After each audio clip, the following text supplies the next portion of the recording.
I'm Elliot Kleinberg, author of the Civil War historical novel, Peace River. I'm at the Willard Hotel in Washington.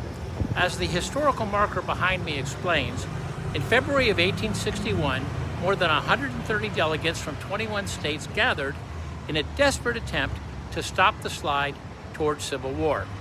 I am with Mark Tooley, president of the Institute on Religion and Democracy and author of the book, The Peace That Almost Was, The Forgotten Story of the 1861 Washington Peace Conference and the Final Attempt to Avert the Civil War. Dr. Tooley, let's go back to February of 1861. How optimistic or not were people that they might actually pull this off? Well, the participants themselves were optimistic, otherwise they would not have traveled hundreds of miles to be here, but the country was literally in a spiral. The Deep South had already seceded. It was unclear whether even the North would stay in the Union or perhaps itself fracture into different parts. So the leaders who gathered here at the Willard Hotel in February 1861, so they were confident that their generation had held the country together for the last 30 years by mediation and by compromise, and so perhaps they could do it one more time. They met here for several weeks, but in the end, they agreed on a package of constitutional amendments that would essentially lock slavery into the Constitution in perpetuity, and that could not be revoked except by unanimous consent of the states.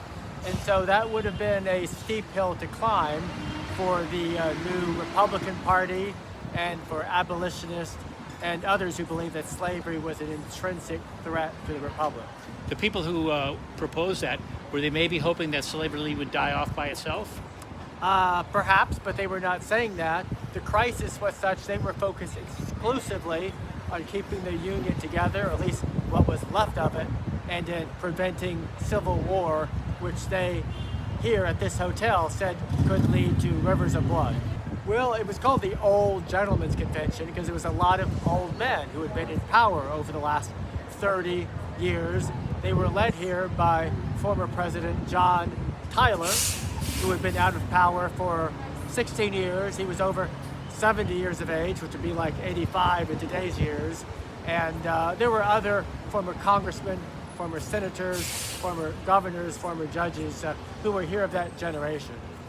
It ended with a proposal, but it was very clear to all who attended that this was not emerging as a consensus document. In fact, it failed in the initial vote, and they had to adjourn and basically lobby each other overnight in this hotel late into the evening, and then the next day it passed by essentially one vote, or one state. They voted by state delegations.